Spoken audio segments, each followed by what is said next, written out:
Hello, I'm Alex Mansfield, the host of Manny Talks Shooting, and welcome to another episode. This is the shooting podcast where I talk to individuals all across the shooting industry. We'll talk competition, self-defense, concealed carry. If you like this content, check out our YouTube channel, Manny Talks Shooting. And without further ado, let's get to this episode. Welcome, everybody. Welcome back to another installment of Manny Talks Shooting, the shooting podcast on the internet, because I feel you need to hear my voice every single week. And we've got a great one for you. But first off, we got to talk about the wonderful sponsor, Go Fast, Don't Suck. They make awesome banners, dry fire decals for when you're traveling, and memes that are hurtful and true on the internet. But without further ado, let's talk to the man that I brought back onto the podcast, my good friend, my coach, Mr. Tom Castro. What's up, brother? How you doing, man? Doing pretty good. You know, it's a good... And no, it's beginning of November. I thought it was still October. No, it's November now. Where's the year gone, brother? I know mine's gone in traveling. I spent my ass in an airplane most of the year, so I'll tell you that. That's been that's been a little crazy and lots of traveling this year. So I'm not too upset that it's winding down. I will admit that. Yeah. Well, and just think about all the hours you spent sleeping on an airplane. Yeah, I don't. I guess I do sleep quite a bit on airplane. I try to do direct flights, so I don't have a whole lot of layover stuff. You know, when you fly enough, you learn your lesson real quick that once you're on the plane, they usually don't stop it or turn it around. It's when you get off the plane that it's hard to get back on. Mm-hmm. Yeah. So. Yeah, that's for sure. I've got some flights coming up, and I'm not looking forward to them too much. So. Are you vacation or work? They're work trips. Yeah, those. So I love my job, so I don't mind the travel part. It's usually the people that you have to travel with that are really terrible, you know, like sit down, shut up, get in the plane. It's the same thing every time, you know, so I've been pretty fortunate though, that I sit next to pretty good people. I guess I just look intimidating. Like, don't sit next to me if you're gonna be a dick. So I haven't had any drama, no videos on, I haven't been kicked off a plane because I told some lady to shut up and sit down or anything. So that's been good. Well, you're not the guy who's got the neck pillow and like the angry look and like, just like wear a hoodie over his face with the sunglasses and a big ass hat so you can't see my face. Yeah, no, I don't usually do that. So no, I'm pretty happy, man. I love what I do for a living. So to travel is not a negative. And I've learned how to kind of pace it out. You know, I try not to do every 2 days being on a plane. So I try to come home, spend some time with the family in between, and then, go do my thing. Right. 3 days home, maybe, and then flip it around and leave again. Yeah. The hardest thing this year for me was the matches. So last year in 2022, I really screwed myself with training because I worked all the way up till Carry Optics Nationals last year in 2022. And it really screwed me big time because when I got to that match, I was just toast. My legs were dead. My body was dead. Mentally, just physically, just toast. And so I promised myself this year that I would give myself a break for myself. Not so much for like the mental part, because I'm pretty mentally strong when it comes to shooting and all this stuff. But I wanted to give myself a 2-week break before I shot a big match. So like just to be physically ready. So I would still work out and train and do all those things. But the way most of my classes go, it's 20 hours on the range. So it's 10, some of them are more. I mean, I think in Michigan, the one we did was 24 hours on the range of shooting. So 2 12-hour days. So again, it's like I put in as much as I can into these classes. So I didn't understand that beat me up as bad as it did. So I learned a very valuable lesson last year trying to spread these out. So this year I gave myself 2 weeks before the big match. And that worked out absolutely perfectly. I was able to come home, rest, and then train. And then the last week before I went to the match, I really trained my butt off, and it's working out pretty good this year. Mm-hmm. And you've even still had yourself big breakthroughs this year, coming away from classes and then training and heading into major matches. I am by far the best version of myself that I've ever been in this sport right now. Like I can't believe where I'm at right now as a shooter. It's interesting as a coach, you watch other people all the time and your goal is obviously to get them better, but you kind of sometimes forget, when you're watching their breakthroughs, you're having breakthroughs. And it's kind of weird. It's not just a physical thing. Sometimes it's don't think I've ever explained it to anybody like that before. And then it's like, oh, I just explained it to myself at the same time differently. And I even understand the concept even more now. So it's one of those things where it's like the more I talk about shooting is the more I discover how to express it in a simpler way. I've had some students recently come to me and ask me some questions about things that a lot of other coaches talk about. And I just dumbify them. I simplify them. And they're just like, that seems so easy. And I go, okay, try it. And they're like, it's really that simple? And I go, yeah, it doesn't need a special name. It's literally this. Like, it's just, I just simplified it for myself. It's not that I changed it or there are some things that I feel like I do completely different, but it's still the same concepts of trigger, sights, trigger. It's just the way I express them and how I make them more important in my shooting or even in my coaching. And that's, big giant breakthroughs, because before I was like, oh yeah, sure. Trigger prep. Perfect. Whatever. And then I realized like, oh, I can use this and put something physical to an actual action and put my brain on that. And oh, you mean if I pull this and the gun lifts, I can already leave the target? Oh, that makes sense. So there's just a lot of things, like little things that I've discovered this year that were giant breakthroughs. Because let's be honest, when you get to the level where I'm at, where you're trying to beat the best guys in the world, I don't have full seconds anymore. I have quarters. I have 0.10s. Hell, if I get a quarter of a second, that's a huge breakthrough. It's very rare that you find that as a shooter, at this level, not as a shooter, but at this level. Right. 100%. Like, yeah, you're fighting the top guys, you can finally probably believe to yourself that you are a super squad level shooter, even though it was hard for you last year to actually come to the realization that you are a super squad level. It's crazy. It's definitely something that I'm very proud of, dude. I don't say that very much about things that I do, but I'm very, very proud of where I came from in the last 5 years. And last year to this year was big. I mean, this year was a big, big, big thing for me to compete against the best shooters. I've traveled more than I've ever traveled before. I went to almost every area match. I still have an area match left. I have an area 2 left coming up next week. And I finally beat some of the guys that I've been struggling with.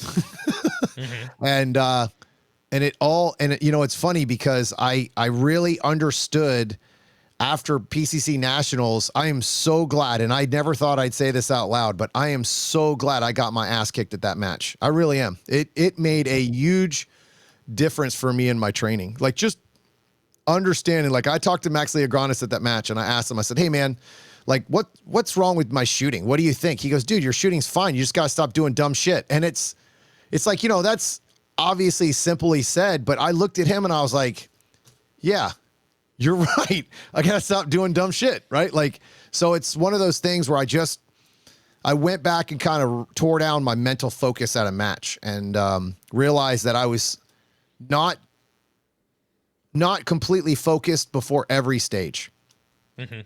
So, and I had to change some stuff. And the last 2 matches I shot between limited optics and the Texas match that I just shot, it was a completely different shooter in those 2 matches. I mean, I was completely, and I said, okay, I belong here. I understand why I'm losing matches now. It's the mental side. It's because you know how to pull a trigger, you know what to see, you know what your vision is, you know what athleticism you need to participate in the sport. It's just that mental shit, right? Well, so the mental shit goes into shooting beyond just being prepared. Like, I don't think a lot of people understand, like, one of the things that was a big breakthrough this year for me was vision, understanding how important vision was. And I always told people, vision, visual focus, but it's a different world when you actually understand that vision leads the way for everything. Your entries, your exits, finding a spot on the ground, that goes into movement. It has nothing to do with your gun. And it's so crucial to find that spot, but most people don't think of it that way. Transitions, moving your gun around. The reason my accuracy has quadrupled this year because I am focusing on the vision. I'm already a fast shooter. So what is it that was keeping me from being at the top level? It was my accuracy. I would shoot really fast. And I'd have great hits every once in a while, but I'd always have that one stage. I'd have great hits throughout the whole match. And I have this one stage where I'd get 7, 8 Charlies, and it would just like, what the hell happened there? Like, what was that one? And I would always go back and I couldn't figure it out. And then I was like, all right, I need to go back more into the details and start understanding that the faster I go physically, the slower I get with my eyes. So I needed to understand that pace of what my eyes would allow me to shoot and what my body can always go faster than my eyes can see it. So I had to understand to allow that timing to come to me instead of vice versa. These nationals, the last 2 or 3 nationals that we shot this year were all stop and shoot. I know a lot of people think PCC and open nationals was a ton of movement, but it was. We just ran 40, 50 yards. We didn't move and shoot a whole lot. So that I came into those matches prepared to stop and shoot. And that made a huge difference in my shooting because I stopped trying to make the match fit me and I fit the match. Mm-hmm. I mean, we've talked about this plenty of times, or it comes up a lot, that Nationals is a stop and shoot match, and it's never going to be shoot on the move. It seems like it's always going to be. It's just the style of what we deal with at Nationals. But you excel at your vision, your focus. You're running to the spot, and you're getting there with rule 1 and 2 in mind, and destroying those positions. You're attacking those targets instead of the position either. Yeah, and that's one of the things. Like, man, I like this class I did. I just had a class here in Florida, and we spend my first day of my class is a little different than most. The first thing we do is shoot the stage to see what everybody is as a shooter, and then I break down the stage and I explain my philosophy of how I shoot stages, and so on and so forth. And there was something that I discovered this year that I was doing, but I didn't know. I didn't even understand how important it was, and I called it the crash. Mm-hmm. And it's at the point where you run to, where you start to jam on the brakes and allow the gun to do the bounce, and then you just walk into the position. And when I discovered how to express that and how important that was, my shooting changed and my speed changed. I got way faster than because it felt slower though. And like it really, really feels absolutely terrible. But I got way faster because of it, because now I was like, oh, I can shoot sooner here if the gun is calm. But I used to just jam myself into a corner as fast as I could and go, and then start shooting. I'm like, well, the gun's up. But when I'd get there, the gun was bouncing all over the place. So I'd end up getting Charlies or bad hits or whatever it is. And so once I understood the crash, but it's funny because I understand the crash. And in the class, that has taken a huge time from my class in a positive way. This year, I think I had a video I just posted, I think a couple of days ago on my Instagram and Facebook page, that it was a 3 or 5 minute video of me talking about, entering the position and understanding the pace of your feet. So that's a 5-minute video. And that turned into an entire day of students going, God, I got to fix this. I do this on every stage. And that was the goal. It's not the stage victory at the class. It's that this is in every stage we do. Mm-hmm. So it was a huge breakthrough in my classes. And I brought it into my class because I saw a student really screwing it up. And I brought it up and it became a lesson that I brought into the class because it made such big breakthroughs with the entire group.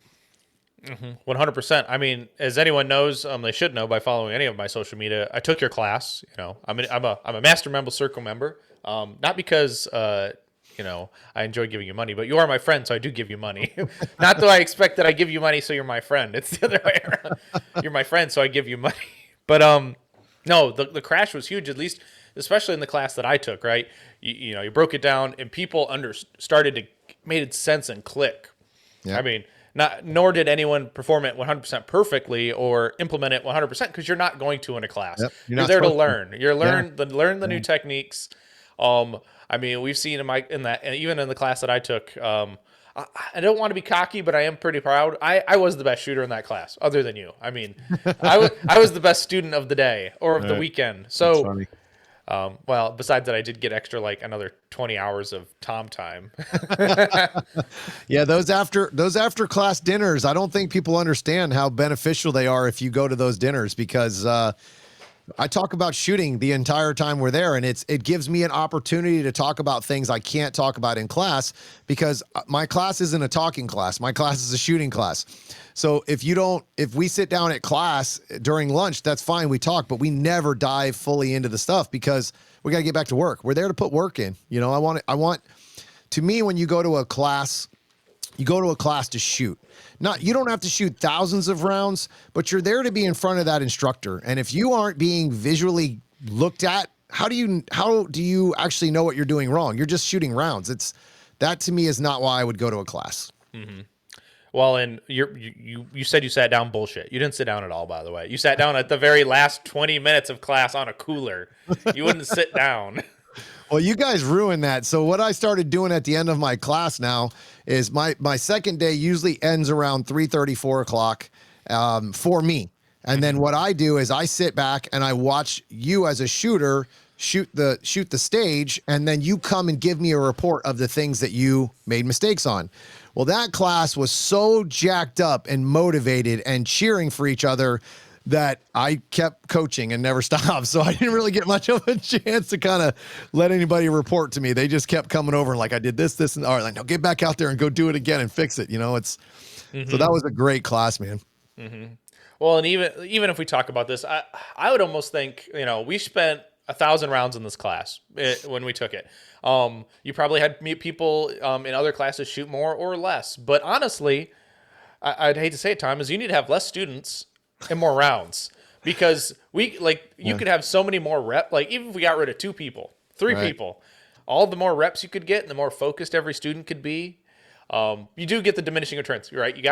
You've got to have enough people to make it financially feasible to come and teach a class, but even the quality could be turned up 20,000% because I got to go shoot 1,500 rounds and they were all focused rounds. Right. And if your hands aren't calloused up before you take a Tom Castor class, you're fucked. Because, dude, like, I had so many blisters and they popped throughout the weekend. I was like, I have to invest in tape. I'm not going to lie, man. The guys in this class in Florida, I could have made some money off some tape. I was like, they were all like, I never shoot this many rounds at the same time. And I was like, well, what do you usually go out and practice with? And they're like 200 or 300 rounds. And so you just know they're not shooting as much as I do, obviously. But it's just funny because I go out and can shoot 1,000 rounds in 2 hours easily and not even know that I shot that many rounds. And because when I practice, I'm there to shoot, right? I'm working. I guess there's so many different levels to our sport that it breaks down to what are you working on? What is your money worth, right? Like, what are you trying to put your money into? That's always the big thing for me is what do you like? I made a big mistake when I first started and dumped a shit ton of money into rounds. I didn't know what I was doing. I was just like, man, I got to get 20 years of experience to catch up to these guys in 5 days. Like once a week, I'm going to catch up to these guys and I'm going to cut my time in half. And I will say, bullets help. If you shoot a lot of bullets, they 1,000,000% will make you better. Mm-hmm. But if you don't have a direction, you're just wasting bullets. Right, yeah, you're just doing the ballistic masturbation, and you're wasting time and money. And we don't get more time, right? We can always make more money. We don't get more time. That's the truth. And that's the problem is, what's your goal? Like I was an older shooter. When I came in, I was 38 years old, right? So, I mean, I was way behind. These guys are starting at 12, 13 years old. Hell, even the guys that started 23, I couldn't afford this sport when I was in my 20s. I know that for sure. Not as much as I want to shoot. Mm-hmm. Right. And you don't want to sacrifice on how much you shoot because you need it at your level. Like, you're always grinding. Like you're out there doing private lessons in your own shooting. What, probably 2-3 days a week at least. Yeah, there's times when I actually will. It also depends on the student, but I will sneak in a little practice when my student is reloading. So if I have a 4-hour class, which my average class is 4 hours for private lessons, I'll jump out there and I'll run some of the same stage that they're running. And one of the reasons I like to do that as well is it gives them an opportunity to see their time versus my time. I used to never shoot in my class. I used to not shoot at my class at all, except for just examples here and there. But I would only shoot the stage one time at the most. And now I've had every single class. I've had every single time I was like, you guys want me to shoot it? They always want me to shoot it after they've shot or whatever. And I realized because then they can gauge what I do versus them. And I never really thought about it when I first started, I used to do that. And then it didn't last for long because there wasn't a lot of guys as good as me anymore. So it just didn't last long for where my club was. And I'm a big video person, right? I used to video a lot when I first started. I didn't understand how to break them down, but I videoed a lot. And then I started understanding like how to break things down and what my problems were and all those different things. So, but yeah, it was, you see it a lot, man. You see it a lot with guys that come to classes. They don't really have a clue why they're not good, right? Or what they want to work on. Right. Well, and even you shot at Michigan. You shot at least 800 rounds. Yeah, I shot 1,000 rounds there, dude. I shot almost the entire box. I think I had maybe 2 magazines left, and I even gave some of that away for people to try them so they could use them. So, because they wanted them to try Outdoor Dynamics ammo because they were having problems with their other ammo. Yeah. Well, if you think about it too, it's like you wouldn't be able to train and teach like you do without John. You know, John saves you so much time and hassle that they just ship you a box. This year, he crushed it for me this year. So I called him up earlier in the year and I was like, look, dude, I have 3 or 4 months here straight of travel. I'm tired of coming home, working on brass, trying to reload during this 4 months. I am super fortunate to be sponsored by Mark 7, and I have 2 of their presses. And listen, you cannot get a better press, but you still got to have time to push the button. You got to have time to put the components in there, and all that stuff in there. Yeah, so John saved my tail this year. So I've been also fortunate enough that when I have my classes, John will mail it to where I'm going. So that has been a huge thing. I don't have to worry about bringing it in my bags. It's not always fun carrying 1,000 rounds on a plane. It's, there's ways around it. You don't really have to deal with them if you don't put it in the gun bag or whatever, and you don't even have to tell them. TSA doesn't care. It's the airlines that are the problems. But yeah, they're the 100% the problems on that. But Tom, so, there's shooters, as we said already, there's shooters of all different levels and what they want out of this sport. So what's a reason why they should take a class? Oh, man. I would say the number one reason to take a class. Well, I have a whole list here, actually, of things why you would take a class. So this will actually probably hit on just about every shooter. So I'll give one thing, kind of go into it, and then we'll hit the next thing because there's a lot to it. The first thing I would say is most people need another set of eyes. Always need another set of eyes.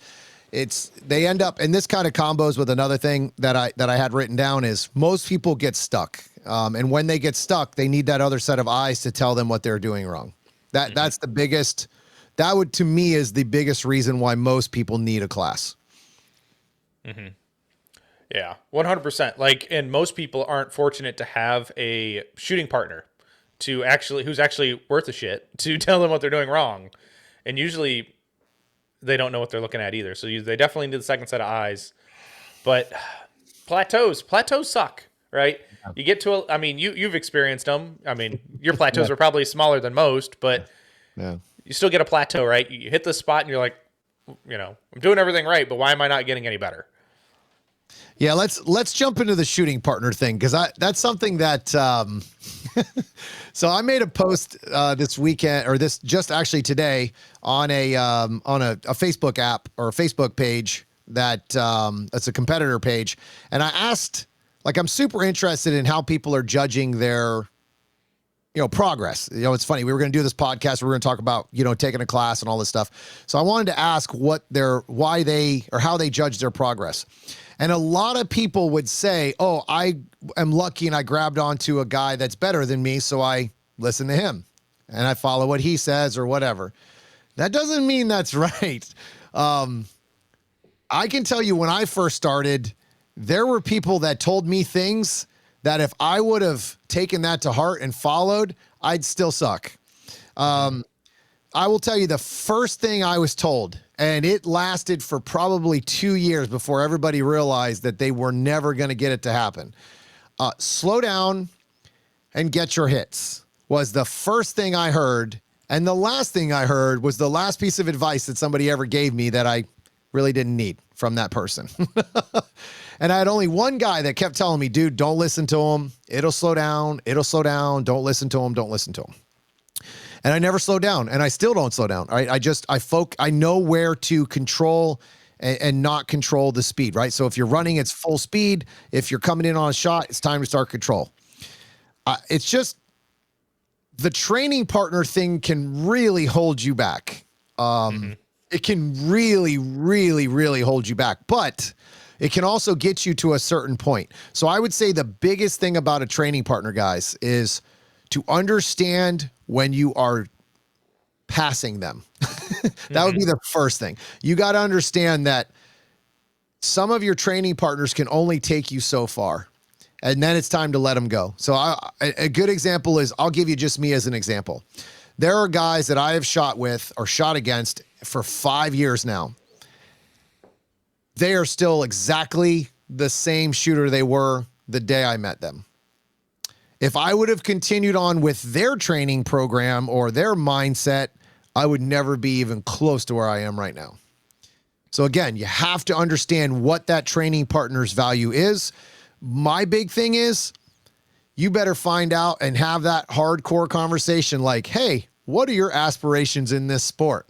Because Tom's aspirations in this sport were always to be a national champion and be one of the best shooters, the best shooter in the sport. Most everybody that I met don't follow what I want to do. So, right. You got to watch your training partners. 100%. As you mentioned, you need to know what they want out of the sport. Most people in this sport, they do this as a hobby. This is for fun. They're not there to necessarily win. 100%. And I think if you find someone, if you have the drive to win, you must exploit every opportunity to your ability to get better. Yep. And that's what a class does, right? It lets you get in front of a top level shooter or just, a top level instructor and get broken down, beaten up to shit and be like, hey, I'm going to break you down, but I'm going to fix you in the end of this. Yeah. My big thing about a class, and I say this a lot to my students, Michigan class was a great example. Okay. The class I just did in Florida, most people know each other that go to these classes, right? Michigan was big. A lot of those guys came from Illinois. A couple of them were women. And I told all of them, do you all shoot together? And they said, yes. I said, good. You are responsible for this person. This person's responsible for this person. You all know what I'm talking about. There's zero reason that any of you should be slacking off at this point. And if you see that person not doing what they're supposed to, it's your job to get on them. They created their own little training group because they always shoot together and they came to the same class. So now there's zero excuse for someone not understanding what they're doing because they have someone there that can tell them, or hopefully, be like, oh, I saw that. And a lot of the times as a shooter, it's easier to see it than it is to do it, right? It's easy for me to say, oh man, you do this, this, and this, but then I can't go out there and physically do it, right? There's a lot of people that can do that. So you got to listen to them, especially if they're in they're in the same training class that you were in. That's so, I cannot tell you, taking it with a buddy who has the same mindset sure does help, because you're going to go out of that class so motivated and jacked up to put the work in that it'd be very, very hard not to instantly get better. 100%. Now, even myself, I've shot a couple times with Ricky after the class, and I'm like, why'd you do that? What messed up here? What went down? You got to tell me why. And it's helpful for me, and then I tell them what I see, because there's always the distortion of what does the brain think it sees and what actually the fuck happened. Yeah, and one of the best things about Ricky is that guy wants it. Like he, at the end of the class, he was like, he looked like if it wasn't for him having to leave, he was like, I'm ready to shoot some more. Like he wants it. You can tell he wanted it. I mean, he put the investment in, he spent the money, he came to the class, he put the hours in, he was there. I mean, most of that class was just top notch, man. Everybody wanted to be there. And most of my classes, I would say that I have every class I have at least one person that can't handle the pace. Right. It's almost every class. There's one person that can't handle the pace that I put them in. And I'm like, guys, this is how I train. Like I train intense like this. I'm like, when I shoot practice matches or stages, or I go to locals, I treat them like I'm trying to shoot a major. I don't know any way to gain experience other than to put yourself in that situation. Like you can't just go out there and go, cool, man, I'm just going to go out here and just smoothly move my gun around. I'm like, well, if you want to move your gun fast at the match, you probably need to practice fast. So, and it's just, you can't slack off ever on those things if you're trying to get better. Or Right? 100%. No days off. No day off on that. Like Right, when you're on and the like- range, you gotta go. Right, and then especially like that wide transition from the right target to the steel. Everyone was doing that rainbow bounce. The bounce. What would you call? Who coins this phrase? I think it's a JJ phrase, but it's like a bump transition, right? Yeah. Yeah. And you're So just the like, bump transition is exactly what you're doing, but the difference is you're not holding the gun down, right? So you're doing a bump transition, but you're allowing the gun to just float, and you're not really trying to control the gun. J-Day doesn't teach that. He controls a bump transition, which for him, what he's considering the bump is the gun lifts and then you just move it over. So the bump is where it just lifts up in the, on the recoil, which it does for everybody. But he definitely doesn't want you to let the gun rainbow. He wants straight lines. And I'm the same way. Everything straight lines as much as possible. Running, everything you can do to go straight lines is always faster than curving and rounding things off usually. Oh, 100%. Like, just like the video you posted today. Today's 11/3, so you just posted a video about 1 and exit, right? Yep. Like, that's so cute. Like, I mean, a lot of people do 1, 2, and it returns again before they move the gun. 3 sight pictures. It saves you, like, I don't care. Like, well, I don't know, and you probably see this more than me. People checking their work on targets. Oh, yeah. It's like you're losing massive time. Like, they're like, I don't know how I run fast as you. I shoot kind of fast as you. Yeah, but you're spending 0.3 of a second staring at the target still. Yeah. Fucking shoot the next one. Yeah. I had a video I posted the day before this one. I guess it was 11/2. And a guy missed a piece of steel, and I got him. I hit him hard on the stage because I was like, "What are you doing?"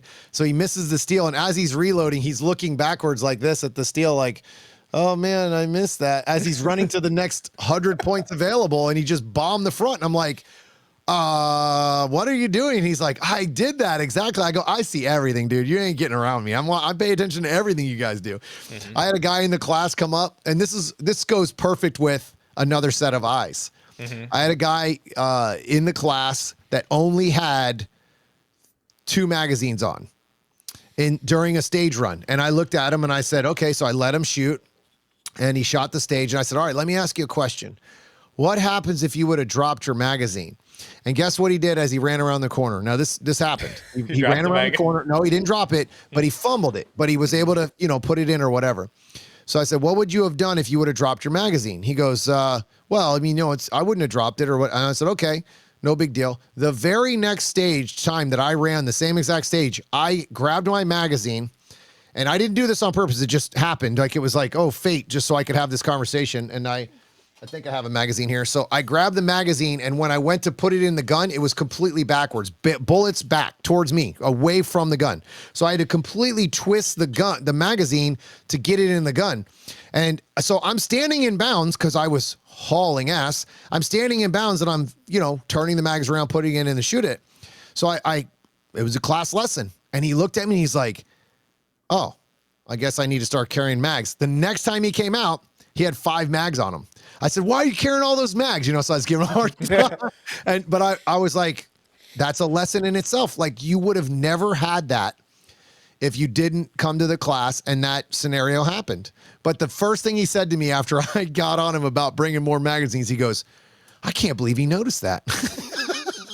I'm like, that's what I do, baby. That's what I do here. Well, the time you only carry 2 mags is the problem. Is that's when you're going to yeet one across the range and be like, what am I going to do? Just like you at PCC Nationals. Oh, thanks for bringing that up. I really appreciate that. This is why we're friends, and we can give each other shit. Yeah. But your dumbass had to run and go get it. Yeah. But I had a magazine on my back. I didn't move it to the front like I should have, so that I would have just mentally thought, go get it. So that was pretty stupid on my part for sure. Right. But but was he an open shooter? No, he was a carry optic shooter. He's just very new to the sport. He's very, very new to the sport. He says he doesn't even have a classification, but he was like, oh, I don't know. I'm probably a D shooter. I'm like, trust me, you're not a D shooter. You're actually a pretty decent shooter. You're just new. You just have a lot of things to do and learn. So, and that's another thing. Like, I sat down at a dinner table the other day. Let's talk a little bit about levels of classes, all right? Because that's something I had on my list here. Yes. There are different levels of classes and different levels of students that come to these classes. So my class is a pretty advanced level 1 class. I don't really have a, hey, here's how you don't shoot yourself class. I'm probably going to start one of those because I feel like some of my students need a fundamentals class, and I think I teach some of the fundamentals a little different than others. Like I think I have a different mindset of what's important. And I think that sometimes I see people who come to me and their mindset from their fundamentals doesn't really fit what we do for this sport, right? And that's obviously what I coach is this. Mm-hmm. But there's different levels of classes. So you have your fundamental class, which is where you most of the time you're going to stand and shoot. Then you have your more advanced class, which will tend to probably get into some standing and shooting, and then a little bit of movement, maybe a stage run, couple of runs here and there, or whatever it is. So my classes are a lot different because the only time that we really stand and shoot when it comes to fundamentals is at the very beginning. So the very first thing we do is we shoot a stage, then we get into some fundamental stuff just to see where you are as a shooter. And most of my stuff isn't to change you as a shooter. If I can get you to stand and shoot 2 alphas consistently, I don't really need to spend a lot of time teaching you how to hold the gun. Some of the things that I've added in my class for fundamentals that I didn't used to add is pressures.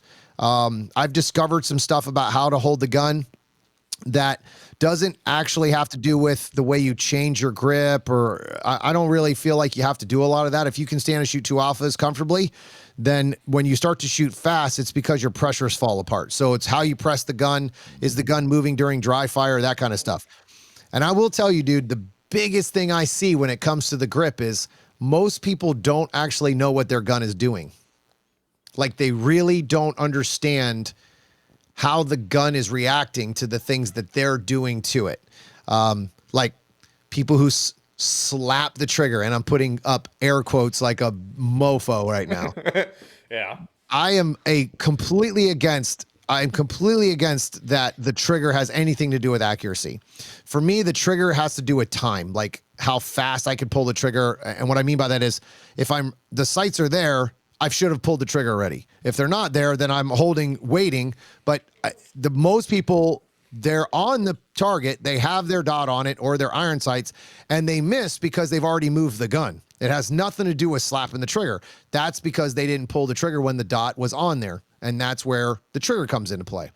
Mm-hmm. But I cannot tell you how many people, like when they're shooting their gun, they squeeze so hard with their left hand that they don't put any pressure into the lower grip so that the gun dips. I mean, dip.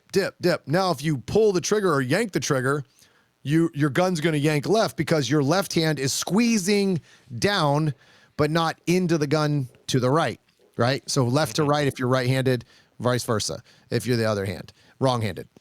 So I always start with left to right gun movement. Right? If the gun is going down and to the left, I want you to add thumb pressure to the side of the gun. That's how I do it. Instantly fixes the left to right, right? And then if the gun is dipping, then I make you work your strong hand, right? The actual hand on the grip is what you're going to work with. And you're going to add some pressures. I never want you to change your pressures on your support hand. I want that 1,000,000% grip. Like grip down.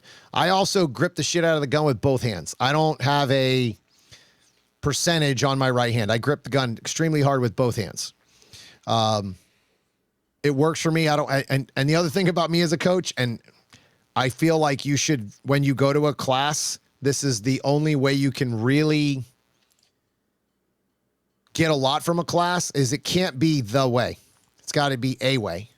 Right. So for me, when students come, I don't try to change their shooting to my way. I don't try to go, oh, your grip sucks because it's not the way I hold the gun. I don't do that. I just try to work with what they have. Again, most people that come see me can shoot the gun. I don't have to teach them how to hold the gun. I just need to make the details more important to them. And that tends to work very, very well in a class. They always do better with their accuracy throughout the class because they start to understand the pressures of how to hold the gun and what the gun is doing because of their grip and their finger and the yada. I mean, there's so many different things that go into holding a pistol that It's not usually just one thing. Sometimes it is. Those are the guys, the easiest ones to fix. Instant grip pressures fixed, right? Like add thumb pressure. Don't push into the gun as hard with your left hand. Oh no, just kidding. Push with the right hand. So there's lots of different things that you can do to manipulate the gun. But most students don't understand what they're doing to get the gun to move like that. Mm-hmm. Well, even like as you mentioned earlier, after class dinners, right? So I was sitting on the second night. I was sitting at the other end of the table, far away from my friend Tom. I was sitting with another group of shooters. We were talking because we kind of know some people in the same circles, and we were talking about grip. Like this individual had kind of issues shooting groups or putting targets in the A zone at 10 yards. Yep. And I was like, well, show me how you grip with your left hand. This is after the class. And he's like, he holds my hand nicely, like if I was like a little kid. And I'm like, all right, hold on. Give me your hand. And I show him how I grip with my open gun. And he's like, what the fuck? I'm like, bro, the gun's kicking you around. Like, we got some problems here. Yeah, and the funny part is you have an open gun. Most people who shoot open guns think that the gun does all the work. That's not how it works. Like, no, you got to put more. I think you got to because you have the most advantageous piece of equipment. Your fundamentals must be solid. You can't slack because of your good equipment. Yeah, I agree. So I'll give you a good example of where most people struggle is a thumb rest. People love the thumb rest because they feel like they're holding down the recoil. But what most people don't understand is when they put that thumb rest on there, they've added so much pressure to the gun that it dips all the time. And they don't understand why they're getting so many Charlies. They don't understand why the gun's dipping, but they don't see it dipping, right? Mm-hmm. Because what's going on is it's coming up and then it lands below zero. Like it's like if it's in the middle on the first shot, bang. When the gun lands, they're jamming their left thumb on that press or on that thumb rest, and it's dipping as they see the red dot land through the A, and they've pulled the trigger too late. Mm-hmm.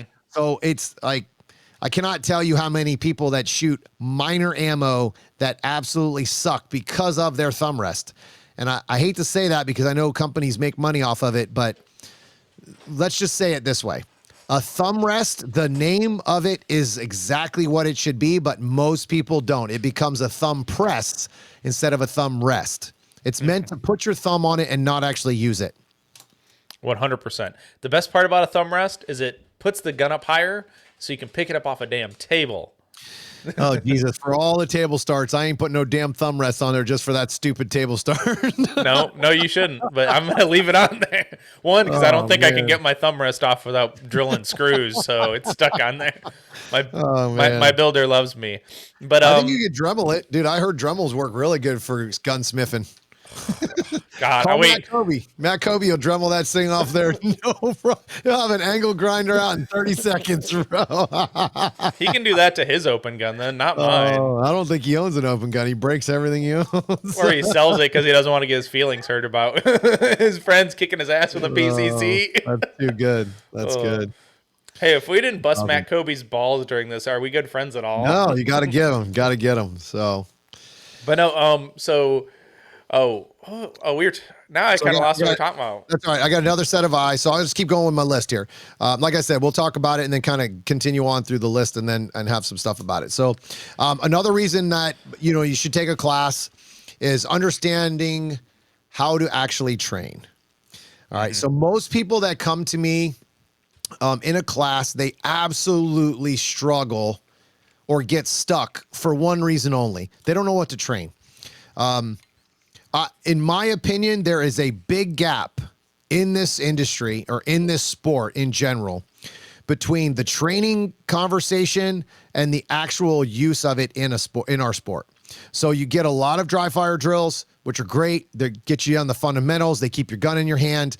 They work all these things. But where I'm seeing my biggest breakthroughs in my students is when I actually get them on the range and I give them a plan of attack on how to actually get better. So my goal is at the end of every single class is that they actually know what they suck at and how to get better at it. Not just what they suck at, because they probably think, oh, I suck at everything. Well, that's not true. like the gentleman I was talking about earlier, he didn't carry enough mags. He even told me at dinner, he goes, man, I am so glad I took this class. I was afraid that I was going to be outclassed and not ready for your class. And I asked him, I said, you tell me now, like now that you're here and you're shooting this with the class, you've been here for a full day. It's a big day on day one. What do you feel like? He's like, no, man, I've got it. Like I don't feel like I'm outclassed at all. And I was like, exactly. 99% of the people that come to my class that aren't GMs are fine. The reason that most people are at where they're at is because they've never had a set of eyes on them like mine, right? Or even any instructor, any guy who's a high level instructor in this sport is going to pinpoint the inaccuracies that you have in your game and the weaknesses that you need to attack. And I think that is a big thing about my class and I'm sure other classes are exactly the same, but if you don't walk away from my class with a plan on what you need to get better at, I failed like miserably. And I would be very upset with myself taking someone's money if they left my class and didn't have a clue what they needed to do after that. Mm-hmm. Oh, and we personally, we had conversations about this. Like, what do I need to work on? Right. Like, Yep. And you're just like, explore everything. You know what you need to do. It's like, you're doing things great, but you just got to clean these things up. And even like, I'll say now, like we both shot stages from Handgun Nationals not too long ago. I shot a match and you broke me down. And I'm like, I really lack, I know personally, I lack on stage planning to strengths and strategies. So I know that's something I really need to work on because you broke a stage down and I fell for a gimmick, which caused me a mic because I was a dumbass. And I was like, there's no fucking point to go to that back spot. And then you're like, no, it's all about setting up the hips. It's all about getting the right movement. There's so many things like people, we try to all be gamers, I think, in the sport too, to an extent. And it's like, sometimes it's not advantageous to game. Just go to the fucking spot where you're not going to have any issues and shoot the damn target. I think the biggest issue that comes into stage planning, man, is that they hear so many different ways to run stages. And I hear a lot of grandmasters, man, that say it's all about execution and not about the stage plan. That's horseshit in my opinion. Not that they don't know what they're talking about. But in my opinion, if I can sneak out a half a second from a stage, even if I tie their time, I got to shoot more comfortable. I got to aim for longer. I got to shoot slower and give myself a better chance at getting better hits and still equal their time, right? Because I looked for that extra 0.10 difference in the time. I wanted to take one less step, or I didn't want to lean on a target. You name it. There's many. That's another thing that sucks about our sport is there's no one way to do anything. Everything can be done multiple ways. So stage planning is probably the number one thing in our sport that you can do multiple ways and get pretty good results. Mm-hmm.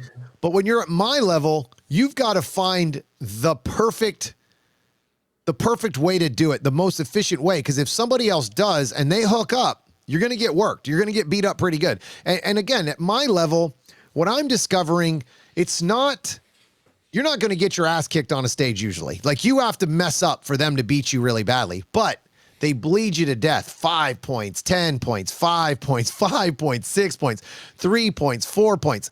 And by the time you're done with the match, you're like, how the hell did I lose by 30 points? Which is a lot of points as a grandmaster. And it's because you're losing 2 points, 3 points, 2 points, 5 points, 2 points, 5 points, 10 points, whatever it is. Now, obviously, if you drop 50 points, you're screwed. It's going to be tough to come back from that. But that's why I said it's so important to think about the efficiency all the time, about always finding my way to the last target as fast as possible with the best hits is the goal of any stage plan. So what most people don't do, or what most people do, is they'll walk the stage and only think about the steps. Like, all right, cool, this is 5 steps less or 4 steps less. I'm like, all right, you're right. It was 4 steps less or 5 steps less. I don't disagree with you. But what did you lose in the time that it took you to set up for the position? Mm-hmm. That's what you have to trade those things off. Also, you have to think about the next position or how to get to the next position. So one of the things that I do completely different than almost any other grandmaster that I have listened talk about shooting, because I don't really get a chance to go to a lot of classes or hear these guys talk a lot about how they teach their classes with stages. But for me, I teach how to get to the next target from the position you're already in. So when I stage plan, I'm not worried about the targets I'm in front of. And this is going to sound weird, but I obviously am worried about the shooting part of it. But I'm thinking about the exit and how to get to the next position. Let me rephrase that. Not next position, the next target the fastest. Not because I don't care about positions. I care about shooting. I care about targets. So how can I get to the next position the fastest? And that only happens because I'm thinking about that when I'm walking the stage, and I'm thinking about that when I'm getting to the position. Most people think about, okay, cool, I got to get to this position, shoot some stuff. I got to get to that position, shoot some stuff, get to that position. So they turn it into 3 or 4 arrays. For me, if I can, depending on the stage design, my goal is that I have 1 array from the draw all the way to the last target. I never want to stop moving and shooting. That is the goal for me at all times. Even if I have to stop, my goal is still to blend it all together so I can constantly be shooting. You should never hear bop, bop, bop, bop, bop, bop, bop, bop, bop, bop, bop, bop, bop, bop, bop, unless they force you.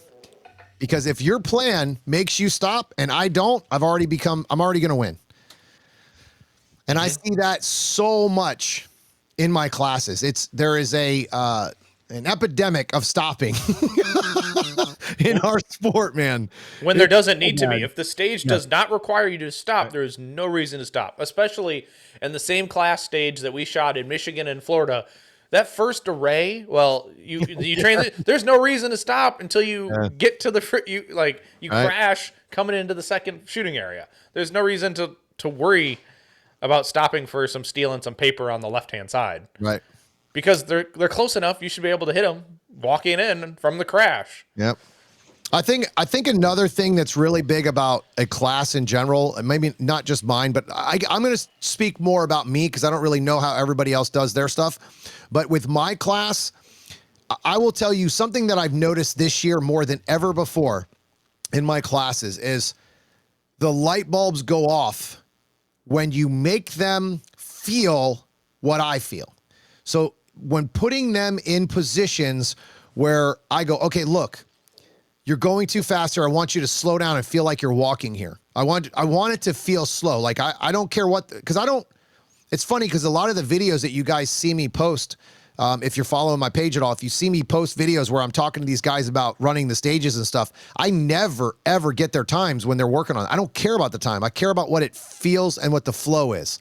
Because if they can shoot it on the move, even if it's walking, it's faster than running to that spot and shooting it. Obviously, it depends on the stage, guys. So don't get crazy. If it's a 50-yard shot, I'm not telling the dude to run and shoot the thing on the move, right? So it's a lot of people get super technical about if you say one thing, they get a little crazy. Yeah, we don't speak in absolutes ever. Yes, well, that's the problem. You do that as a coach, and they lose their shit on the internet. So, which not that I care, but the big thing about that is by making them feel what I feel, they start to understand how slow it is. Like the shooting is the slowest part of what we're actually doing. Because obviously if you took that literal, you'd be like, Tom, you're an idiot. I can shoot the gun in 0.13. I can't run that fast. I understand that. But that's not how it works if you actually want to hit stuff, right? Like you're not going to shoot a 13 split on the move on your average target at 15 yards. You're not going to do that and be accurate consistently. You might get it, but you're not going to be consistent, or you're going to be so damn slow, you might as well just stopped and shot it. So to me, it's just one of those things where you're going to start making these trades, and you have to let the student feel that. It's a feeling that you can't put on a video. It's only happening in a class when you can go, look, slow down here. Feel this. I want you to feel the crash and then just walk normal. Don't even try to pick up the pace. Just walk like you were going to walk to the couch. And when they feel that and they go, holy shit, that was so easy. I go, you got it. Now do that every time perfectly.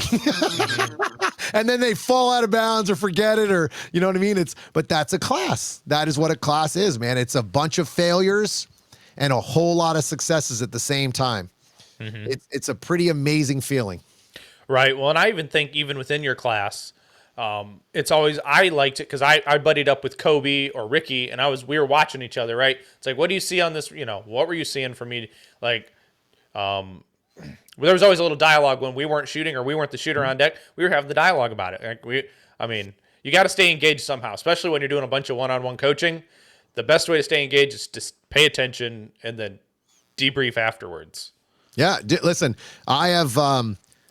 I am definitely I dump so much on my students. I dump a lot on there, but it all connects. It's never. So another thing about my class I'm hoping that most classes are like this. Again, I'll just talk about me because I don't really know what their classes are like, but I have a system. Everything works on top of each other. So when we start on the draw, I never tell you later to not have a fast draw. I never tell you to slow down the draw. I never use the phrase slow down. It makes me want to just throw up in a trash can. I cannot stand that phrase because it's never just okay, I'm going to control that. No, they instantly slow down to snail's pace because that's what they're told to do or used to. They don't understand the reason they can't hit the target at fast speed accurately is not because they can't hold the gun. It's because they've never gone that speed before. So their eyes have never caught up to it ever. When you especially mention the draw, I love the fact that you say, give me half-second effort. Give me half-second effort. Yeah. It's like... it's just like half second. Like I was training with a buddy a couple weeks ago, and I was like, "So what were my draws on these?" We were doing like accelerator, 5, what was it, like 7, 10, and 25 or 20, and it's like, "Well, what was my draw on these?" Oh, 0.95, 0.95. Okay, that's fine. Yeah, I'm giving my half. Absolutely, because people don't understand. You can have a fast draw, you then shoot a 25-yard target, and still have the same aggression on the draw. Right. But then still get good alphas down there because you took all this time to aim at the fucking target. Yeah.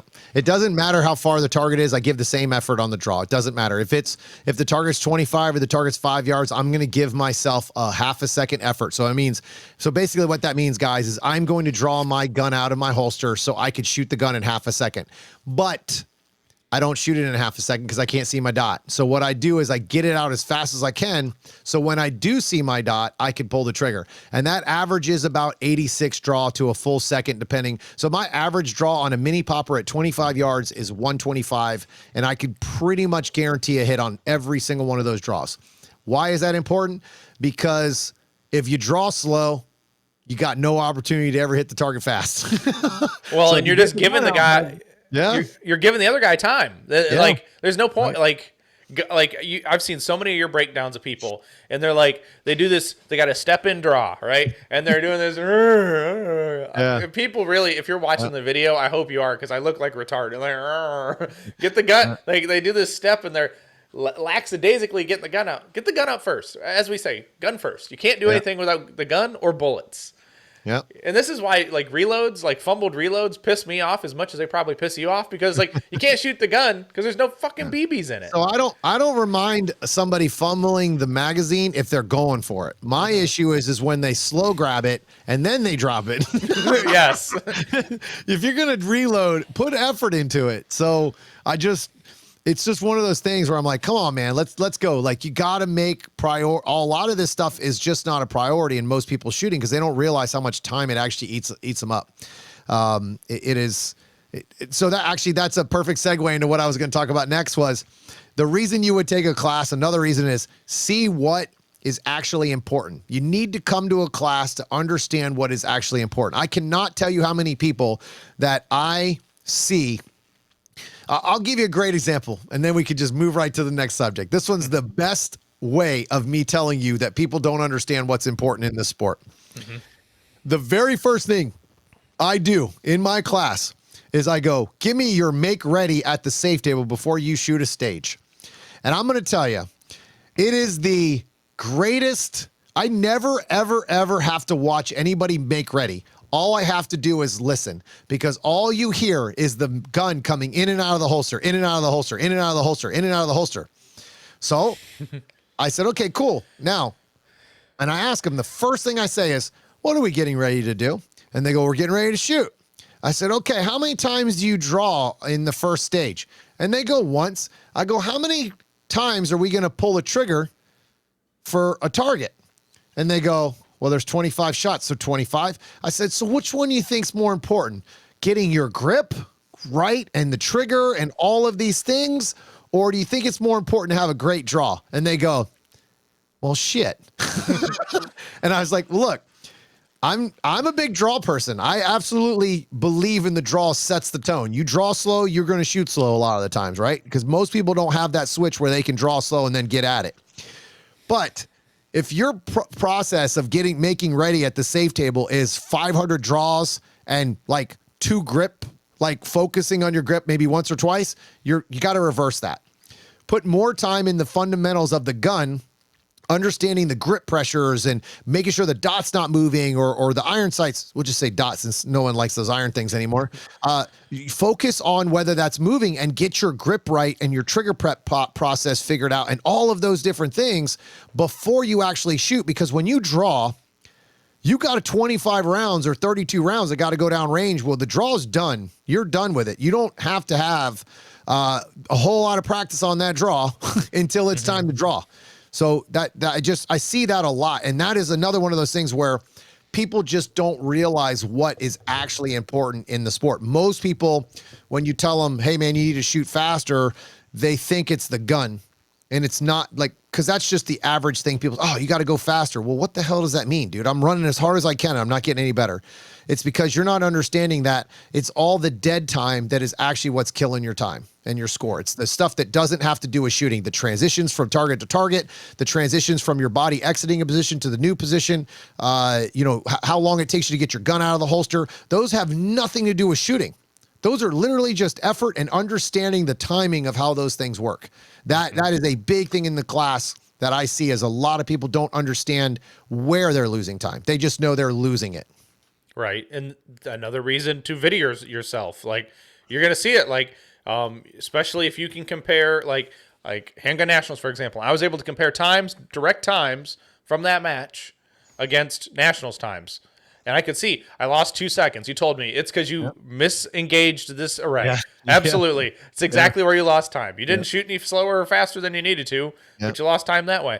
But people also don't know how to warm up at a match, right? Oh, it's crazy. Like when you're talking about that dry fire, make ready, right? People don't understand. Go to the safe table and warm up, because you can. There's no excuse to go to your first stage cold. Yep. Like, and you'll be crazy. You'll go for a run before your first stage.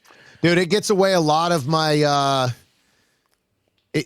I'm old, right? I'm getting older. I'm 44 years old this year. I was really beat up this year from the amount of shooting I did.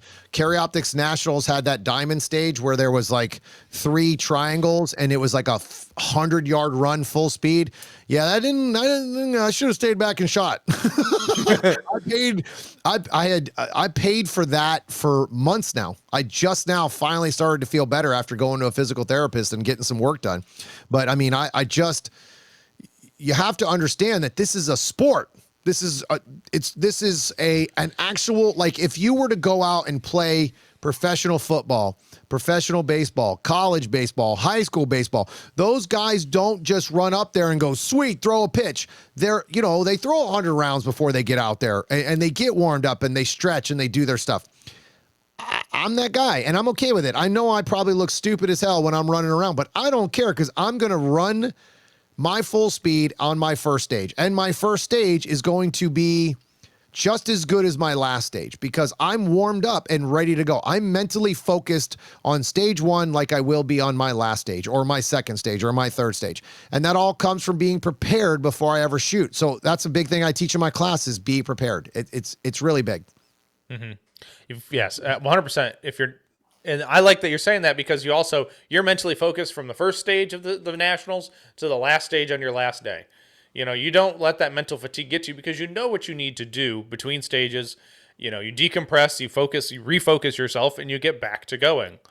You have to, man. You just can't allow. It's easy to make excuses. I'll just say it like that. I have tons of excuses just like everybody else, but I've learned in my life that the problem isn't anybody else. It's me. If I don't perform, it's because I wasn't ready. I didn't mentally prepare. PCC Nationals was big for me, bro. I mean, I'm telling you, I shot that match and I had a very good chance to be right on Max's heels on day one. And I shot faster than I could see. I was all over them. It started off great. And I got into this one corner and I just started sending them. And I couldn't tell you exactly what I shot at all. I mean, I hit a piece of steel and I left the target, never called a good shot. I heard it ding, never went down. I ended up with a mic on the steel because it never went down. I made up a shot on a piece of paper that I just slung two at because I was in a rush to get to the steel and have no idea that I even hit it. So I left, went to the steel, came back, had a trigger freeze on the first one, came back. I ended up shooting the target 4 times just to make it up. Like, oh, did I shoot it? I'm not sure. Again, there's no excuse. I wasn't prepared before I shot it. And I was right on his heels. I was right there all day long. Even with some penalties, I was still right there. That's how well I had shot. So I learned at that match, like, okay, man, this sucks. Like you really blew your chance here. You had a good chance to really show up and I didn't. And I learned a lot from that. And it's really made me change the way I think about how to manage a match instead of trying to go after it all the time. I've learned to be consistent, be more consistent. Even if I'm a little bit slower than I want to be, there are stages you can go get it. And there are stages that you might not want to go get it on. Yes. Right. And you're just holding, right. And it's weird because I still never like back off, right? I never like but there are times when I'm like, all right, you got to be a little calmer in here. You know, you can't just whip your gun off this steel. You got to really make sure you got it this time. So it's different, right? You're just different mindsets about that stuff. Mm-hmm. Well, isn't it true at Nationals, Max is like, so you're going to put another 14% on one stage on us on the third day? Well, and that was the problem. Like, that was the thing. Like, Max told me, he's like, dude, he's like, you beat us all by 14% on 2 different stages for 2 days. What are you going to do here on the third day? You're going to get the same thing?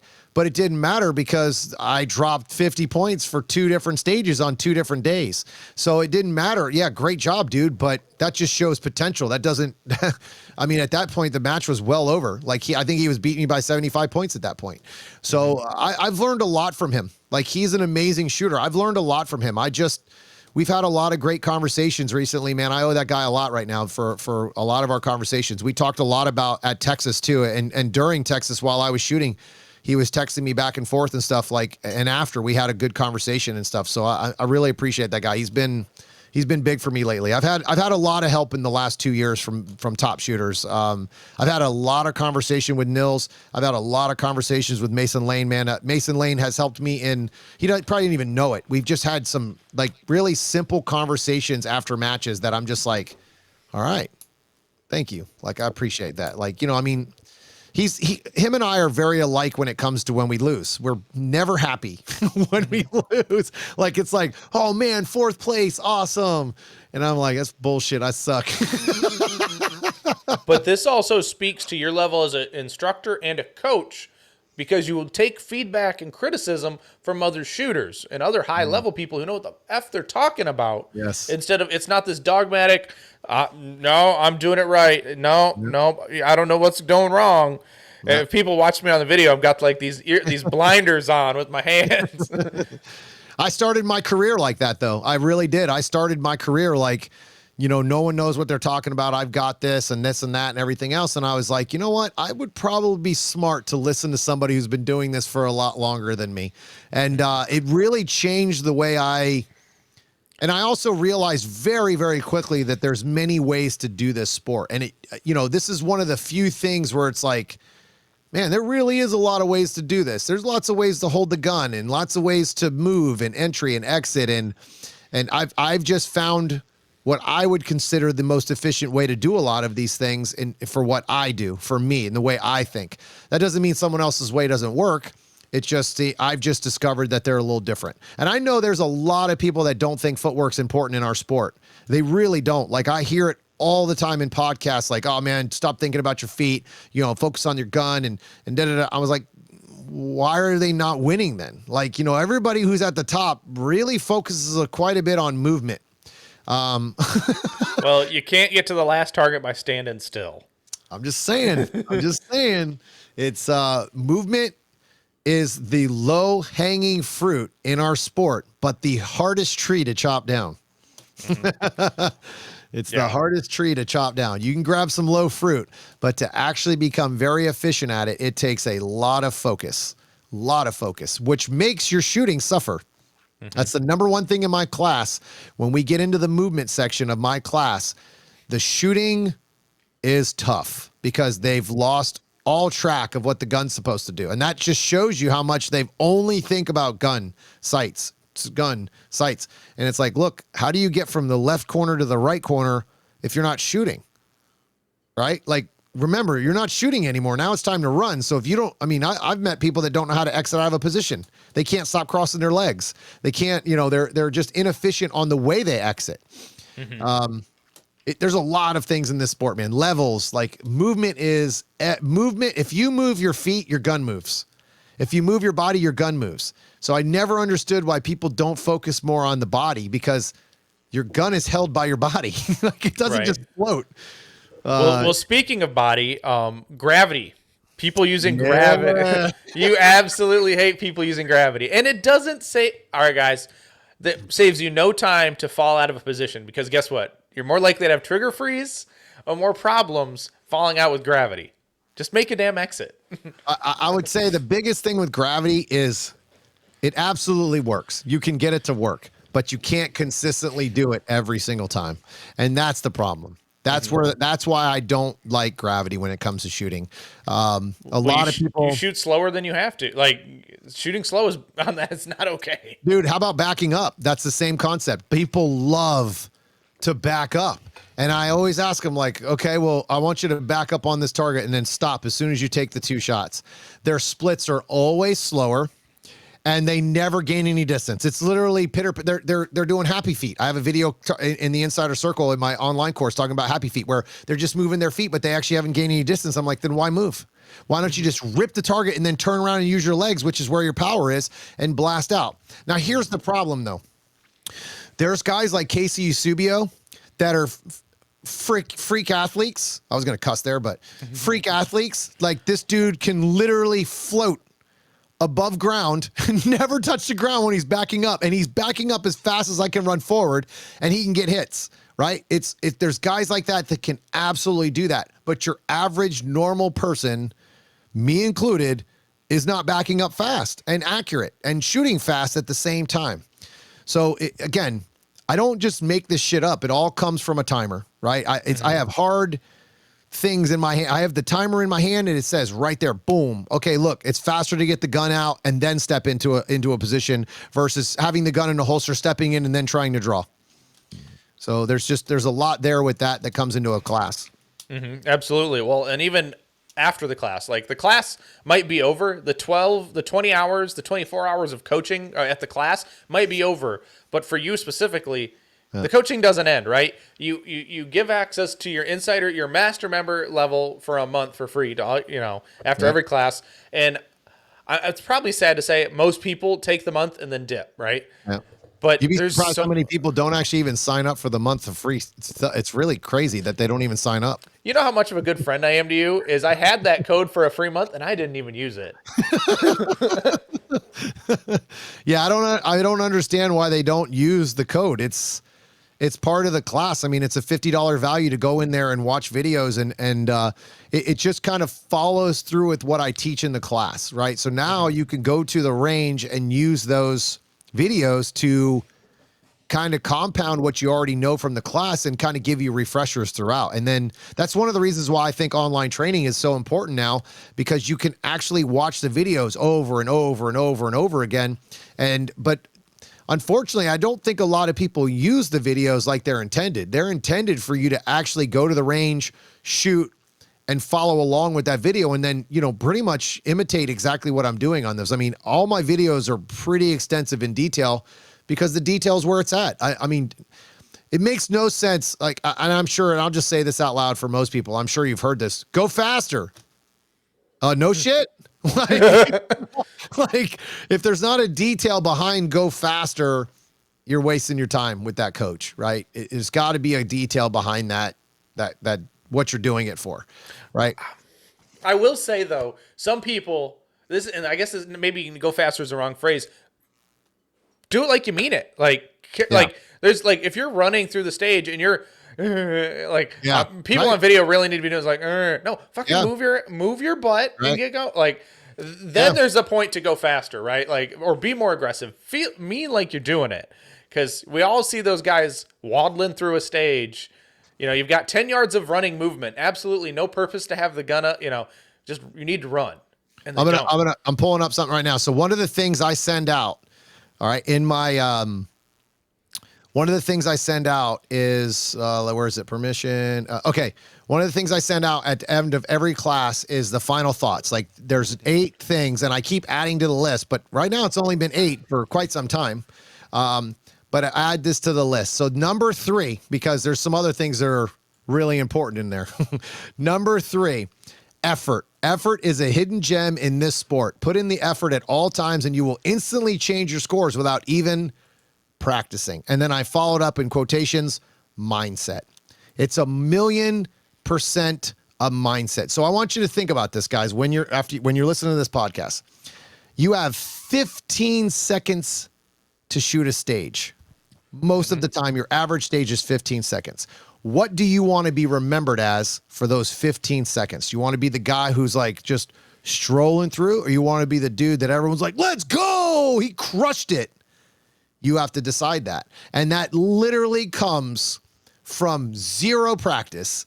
It's a mindset change. You have to go out there and go, I am going to burn this son of a bitch down every time. Now, that doesn't mean go shoot crazy. That just means when you can put effort, when you can run hard, when you can draw fast, when you can get your butt from one position to the next, get the reload done faster. That's where the effort gets put in. And when you start changing your effort level is when you change your scores instantly. Mm-hmm. Well, yeah, exactly. 100%. Effort is a key. Like, even like when you first started coaching me, we first met at Buckeye Blast in May. You're like, I can coach this guy. He puts in the effort. Like, it's not like, and that's the thing too, right? As a coach, I'm assuming that, you know, you put more effort in because, you know, your student and your person receiving the coaching is putting the effort back, right? It makes it easy to be engaged with what they're doing. It's everything. It's like, oh, cool, you sent me another video, but okay, here's probably a bad example. You probably don't have any of these, but there's probably some shooters out there. You give them a list of things to do in 1 month. They send you another set of videos, and they haven't worked on anything that you've talked about. Maybe. So I will tell you, I'll give you a good example. I wasn't sure if I was going to bring him up, and I won't use his last name just in case he doesn't want to be called out. I have a gentleman in my master members, and I've never met him. Never met him. We've only talked online through the emails and videos that he sent me. And I've been breaking his videos down, I think, for 4 months. His name's Tim. What an unbelievable difference in his shooting from the day I did his first video to the last video I just did. And it's funny because the last one I said, dude, you're making this harder and harder every time I get a video from you. So I usually break down one video, and I watch 5 or 6 videos that they have because I'm looking for consistency on one thing that they can work on to fix. You can't fix 6 or 7 things at a time. So Tim sends me these videos, and I go through all the videos, and I'm like, holy shit. Like, okay, man, it's, there's not a single bad video here. It's just a bad thing here or there. So I had to go through all 6 videos and make this video for him to explain to him, like, it's this, this, and this. It's not consistent. It's this, this, and this. So already gotten better. And I always make sure I follow up with some positive things in those videos because everybody does it. And you never are completely terrible. Mm-hmm. Even if you think you are.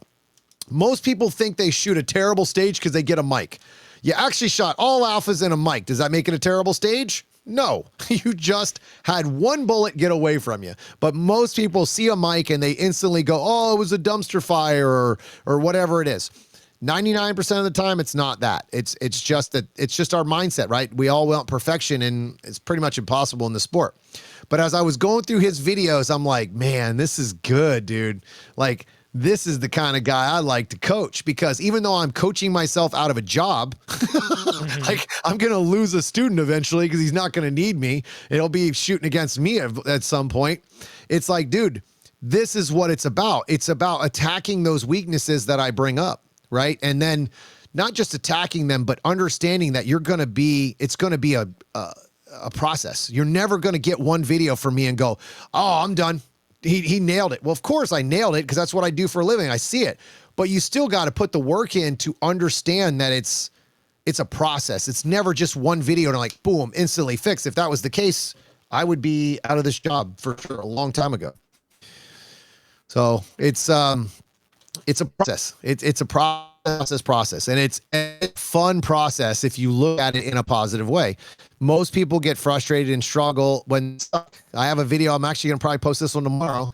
In the class, I busted out with, I was like, if you suck, that's a good thing. That's showing you that you're pushing. And look at me like, yeah, I'm going faster than I'm supposed to. You know, and I was like, good, that's what it's supposed to be. That's what it's supposed to be. You're supposed to push past what you're comfortable with. That's just how it works.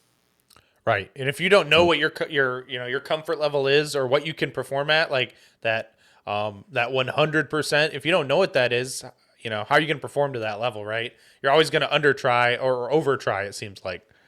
Yeah. People go back to slow down and get your hits. Right? They always do that. Slow down and get your hits, but that's what they've been taught. First thing that we teach new shooter, like it's not about score, man. It's about being safe. And then for a reason, we don't follow up with that guy. Cool, man, you're safe. Now let's go. What the hell are you doing? Right. So it's how it works, 100%.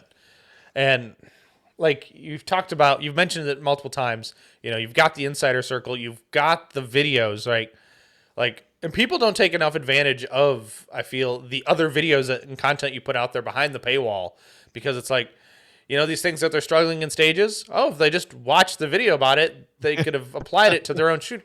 Right. And sometimes it takes them a minute or an aha moment to be like, oh yeah, that's what he was talking about. Right. It's so comparable. Like, I don't know. I'm one of those nerds. I think most of my listeners understand. I'm a shooting nerd. Like, I'll look at things and watch it all day if I can. But it's got to be informative and interesting to watch, because I don't want to watch paint dry.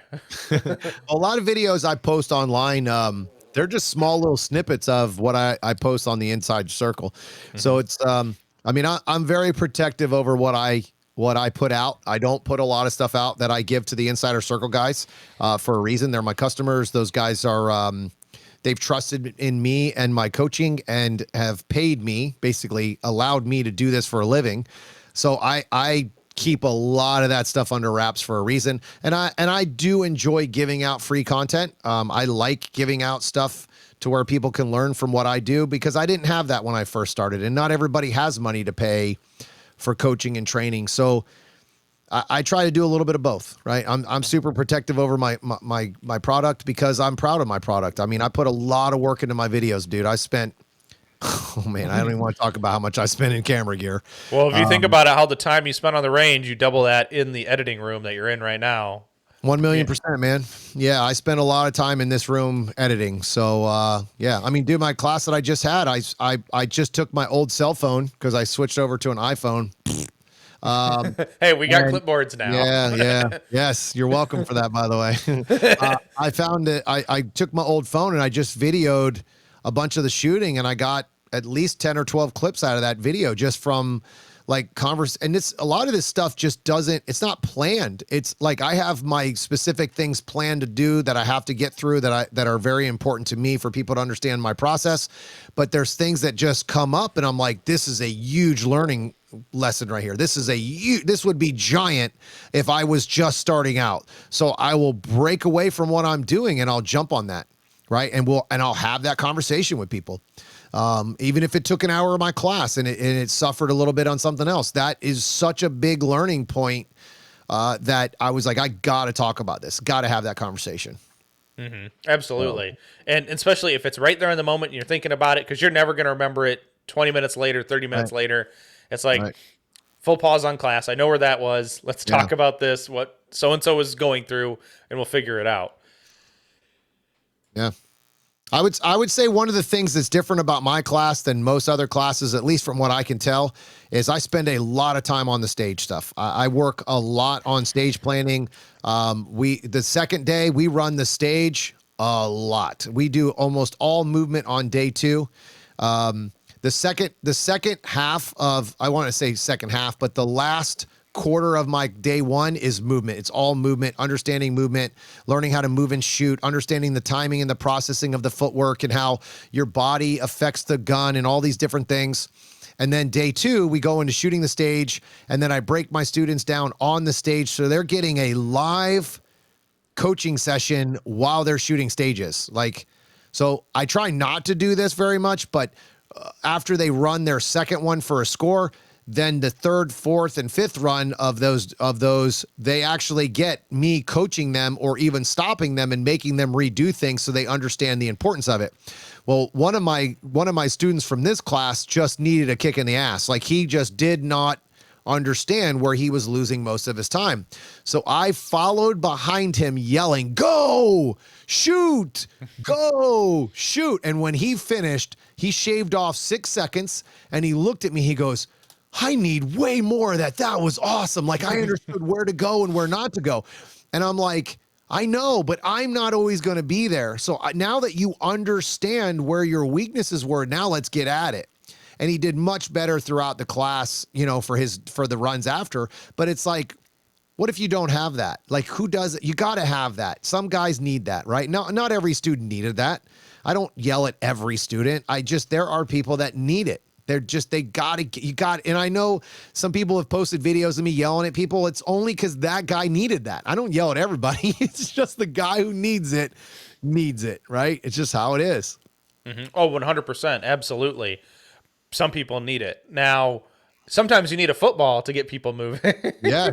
Yeah. I've seen him multiple times and I give him absolute shit. Do you want me to go get the football? Do you want me to go get the football? He's like, "Man, why you got to bring that up?" I'm like, Q is awesome. I've ran into Q and Marlo a couple times, and Yeah. I have not been, I didn't know they were shooting the match or I would have shot with them, but it was I didn't know you were here, but that's what happened. Let's finish. Let's tell people that story because that's actually a really good story. So there's a guy named Q that I have had in 2 classes. He came to my first second Illinois class, and then he came to Michigan, which I didn't even know he was signed up, even though his name was on there. I just didn't even pay attention. I'm thinking, well, hell, I just saw him a month ago. That's not the same guy. So he signs up, and he brings his cousin Marlo to the class, right? So Q is an ex-football player, Division I or Division II college football player, and he's a fullback. And the biggest problem I have with that guy is he doesn't get going. He's super accurate, all alphas, just crushing accurate. He's super muscular, so his gun doesn't move around a whole lot. He's very accurate. I'm like, come on, man, we got to get going. We got to get going. We got to get going. And he's athletic. It's not like he's, in a wheelchair or a walker. He's got the ability. He just doesn't use it. So I told him, I said, all right, man, listen. What if I gave you a football right now? What would you do? If I said, "Hi, can I hand you a ball?" What would you do? He's like, "Man, I'd knock over everything on the stage." I go, that's the mindset you got to have right now. And his next 4 or 5 runs were just on fire movement for him, right? Obviously he's not running my stages, but again, that's the point, is to get out of your comfort zone. And then Marlo, this is actually one of my favorite moments, and I haven't had to do this in a while. Actually, I did it this week, and I'll tell you that one real quick too.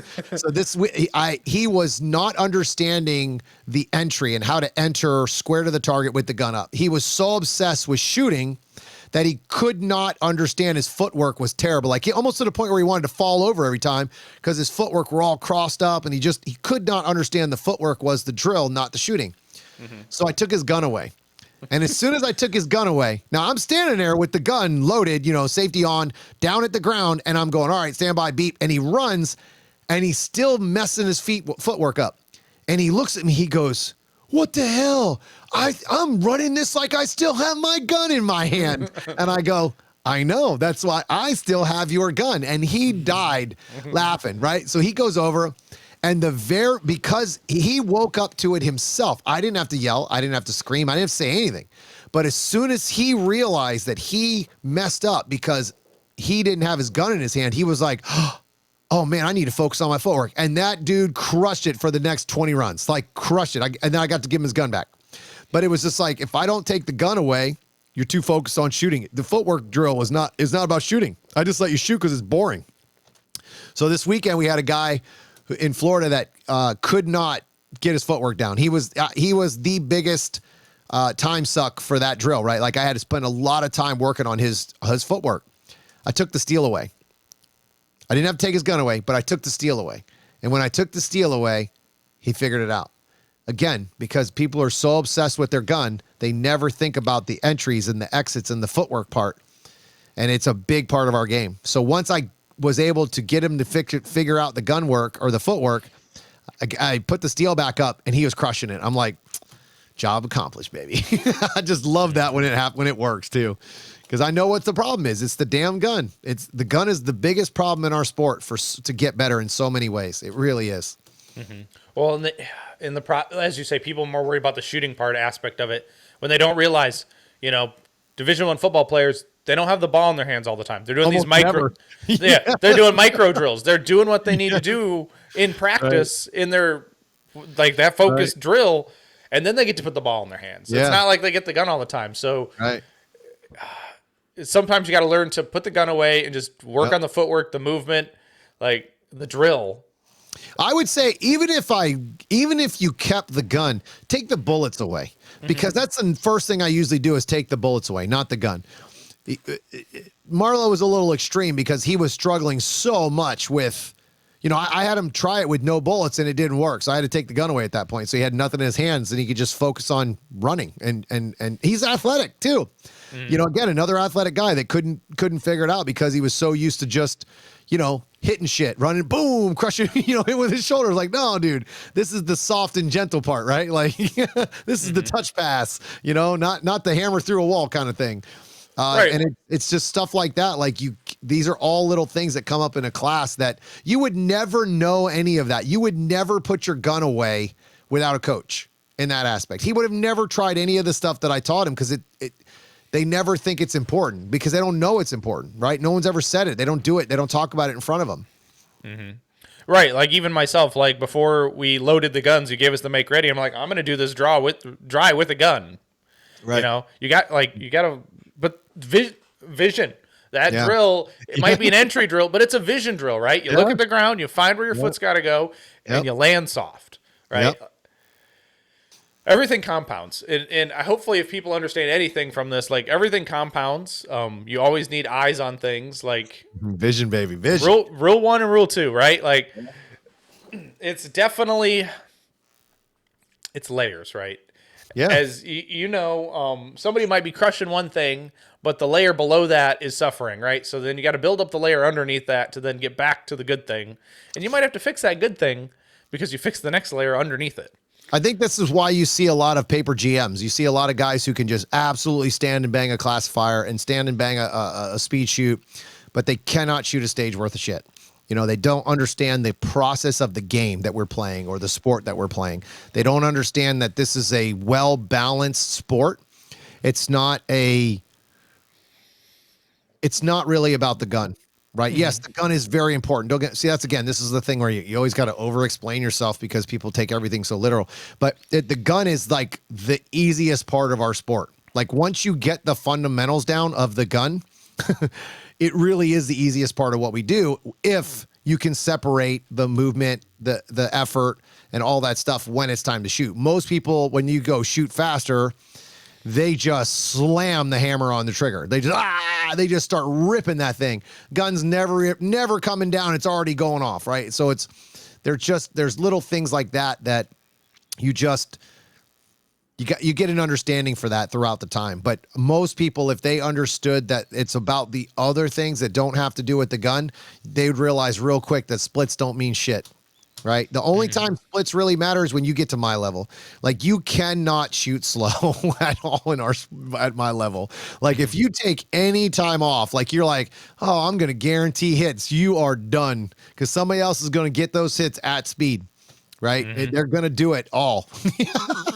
Right. So they're going to do both. So again, levels to everything. But if you're hearing this and you wouldn't be listening to what I'm saying anyway, at that point, you would already know that you got to shoot fast at my level. So, Oh, 100%, 100%. So brother, this has actually been really good. I love listening to talk to us. I love talking with you anyway, cause we can just go on and on and on. Like, it's just like if you're talking to your buddy Craig or somebody you can just talk to about this stuff forever. But, I think it's about time we wrap her up, but What's one kind of thing you want to leave as a nugget at the end of this to wrap this bow up and send this package to Santa? I would say, I'll give you this tip, and I've talked about this before, and I put this a lot on my posts, but I'll kind of explain it here. And it's the easiest way to understand how to get better in this sport when it comes to the gun. We'll go back to the gun since everybody loves the gun. There's two things that give you permission to shoot in this sport. Very simple. Sights and trigger. Number one is sights. If you don't have your sights, you don't have permission to pull the trigger. That's simple. It's real easy. Number two, what gives you permission to exit, shoot another shot, transition, pull the reload, anything that doesn't have to do with seeing the sights? It's the trigger. Now, where most people fail on this is they think, oh, cool, just, pull the trigger. No, I'm talking about the trigger break. When the trigger breaks is when your actions happen. So if your gun goes bang and it starts to lift and you start to see all this, it's too late. I'm talking as soon as the trigger breaks, it's time to exit and get off. Easiest way to explain it, if the bullet is gone, you can't take it back, get on to the next thing. It's that simple.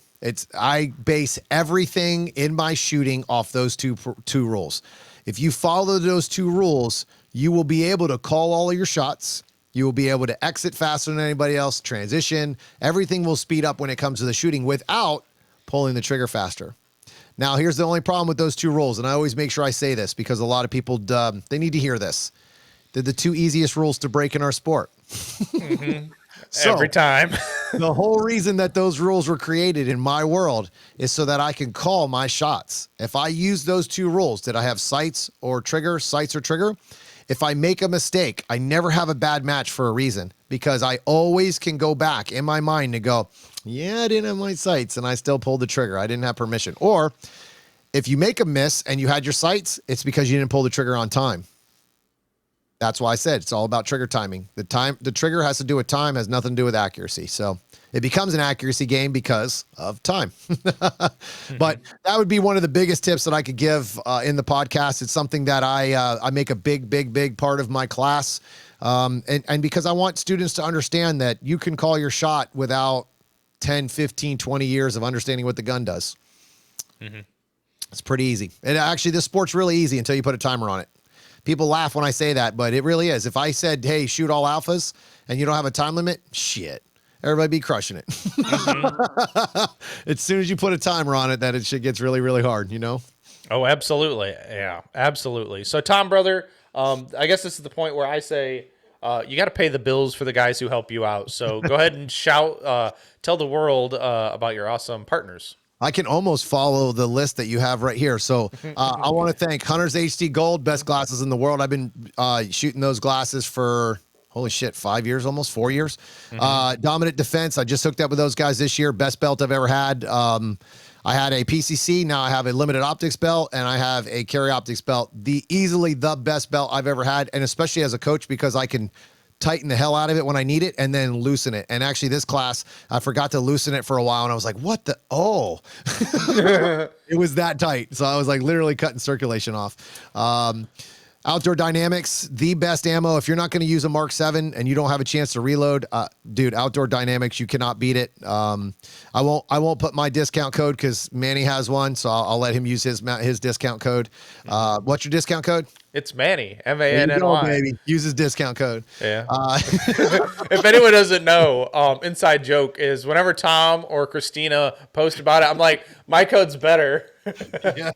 Yes, you son of a bitch. But yeah, I mean, listen, John's amazing. He helped me a lot this year. He's really helped me a lot this year. So I'm going to continue on with him next year. We already talked about it. So we're gonna have our partnership again next year. I'm definitely gonna keep using his stuff. I might end up using some of his stuff for match ammo as well.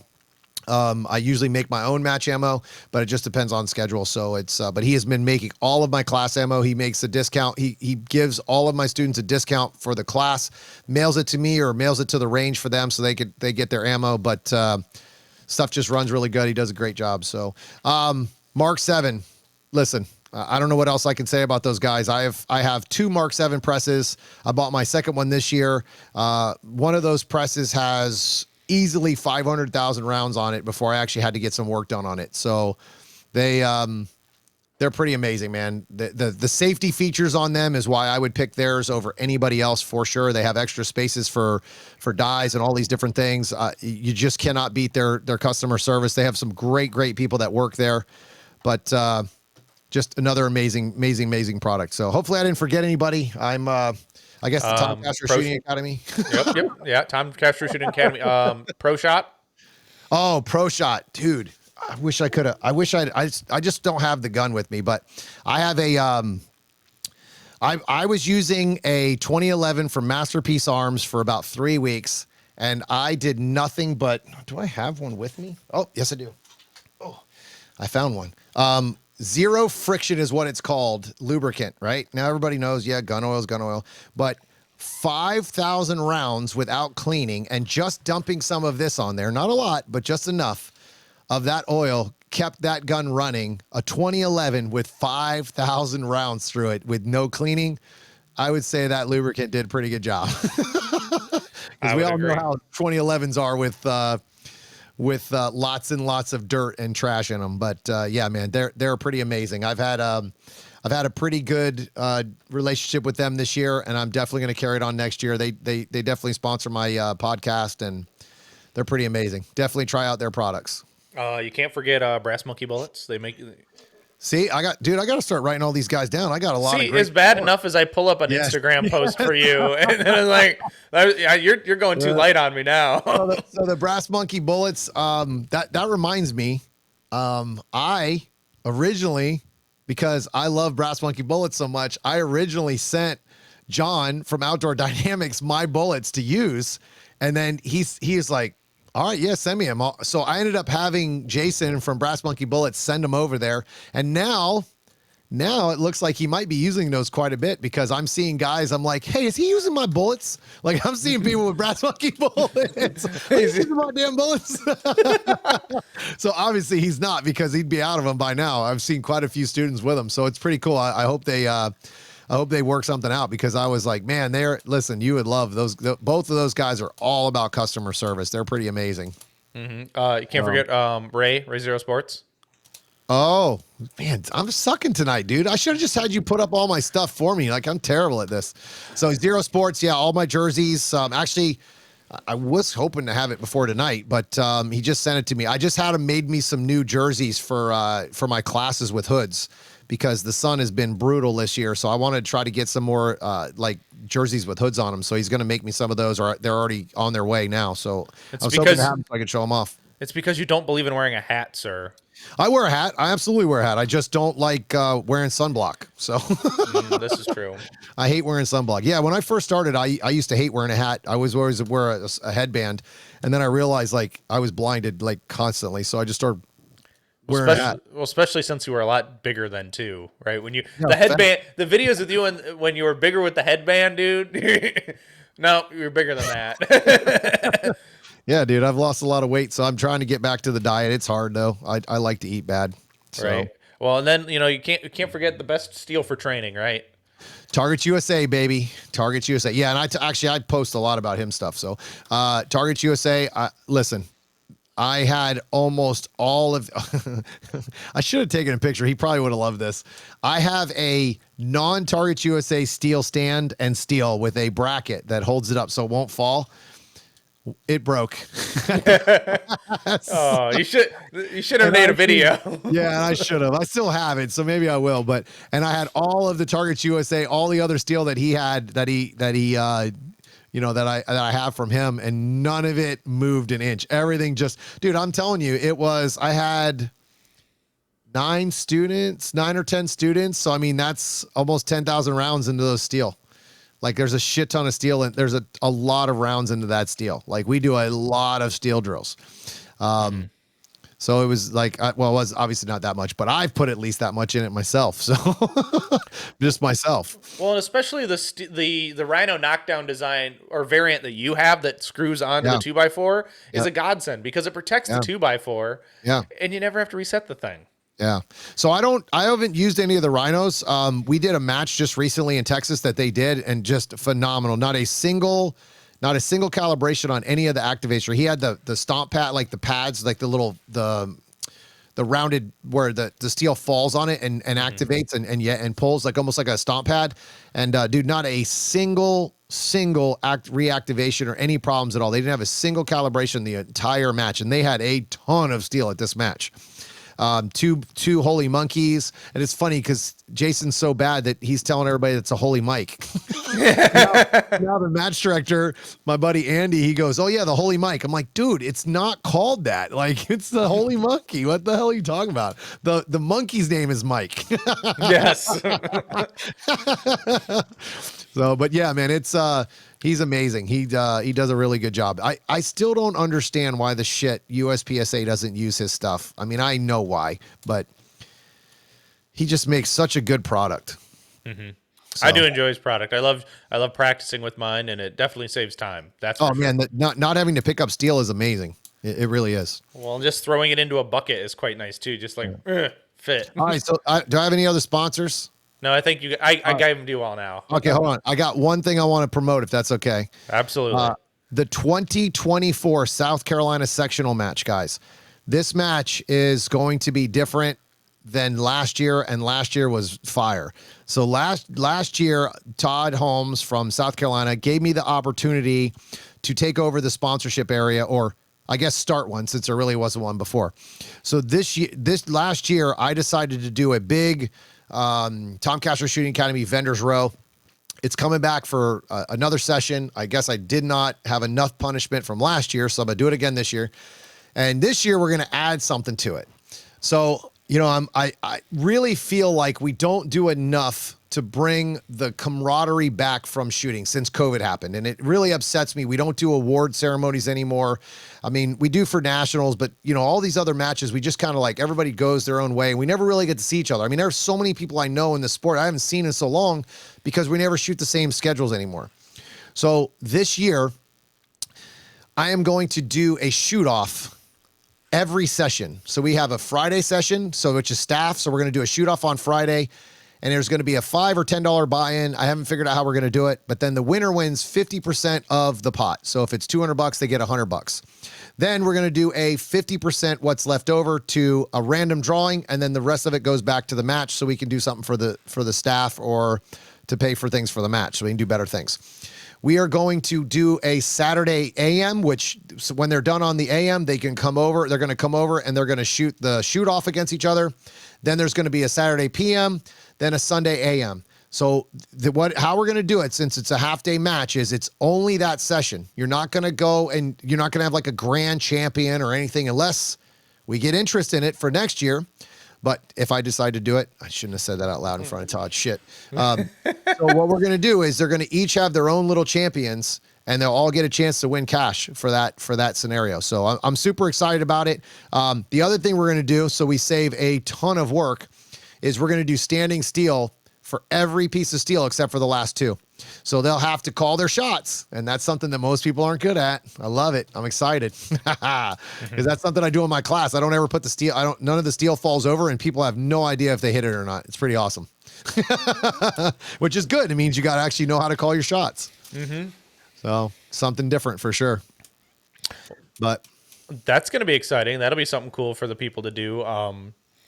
And the vendor row is cool to see, so I know you're going to blow it up. You probably stole 3 bays from Todd already. No, but it's going to be bigger this year. I've already got some new vendors that I didn't have last year. I've got some of the old vendors back. I'm excited. So I plan on doing more with the trophies. No more plaques. I'm going to try my best to stick to this budget that I have that Todd gave me, but somehow I got talked into a whole lot of extra work this year. I don't know what the hell I'm doing. But with that guy, but I'm going to do trophies this year. I want to go. I'm probably going to have Brian from Make Stuff Better. He's awesome. Love that guy. But I'm definitely trying to get away from the plaque this year. I want to do something different. And I'd really love Brian to do my trophies just because I really love what he does. Yeah, it's going to be a good year, man. I'm excited. So we're going to have 10 stages this year and staff reset, but who knows how long that's going to last. It's staff reset's getting tough, guys, obviously. Well, if you think about it, I'm looking at match registration. Match is already half full, if not 3/4 full. Yeah, baby. Oh, something else we did different this year is and I don't know how many people are going to hear this, but I would love for you Super Squad guys to get together and give me a shout. I'm not offering you a free slot, but I'm offering you a spot to where we can get you guys all together. I saved a couple squads for the week just for that. And if we don't get enough interest, then we're just going to open it up to everybody, obviously. But I want to try to I want that atmosphere like we're at Nationals. I feel like our match is very comparable to Nationals. We just don't have 21 stages. Yet. Yeah, right. Well, we're working on that. Yeah. Dude, if this effing sectional becomes 21 days, I'm definitely never coming back. If it comes 3 days, I'm out. And the 21 stages, I don't know. I'm out. Shit, so, Todd's just gonna find you a camper and you're gonna live in his backyard. We're already renting an Airbnb to get closer. Because dude, a lot of people don't know about what it takes to run a match. And let me tell you something. We're there from before sunup and after sundown. It's we're the first of the last ones there, Todd and I. So we stay together, and dude, it's us neck and neck on the we're neck and neck on the together. We never leave each other's side on that job. Like there's just so much there. I honestly don't know how.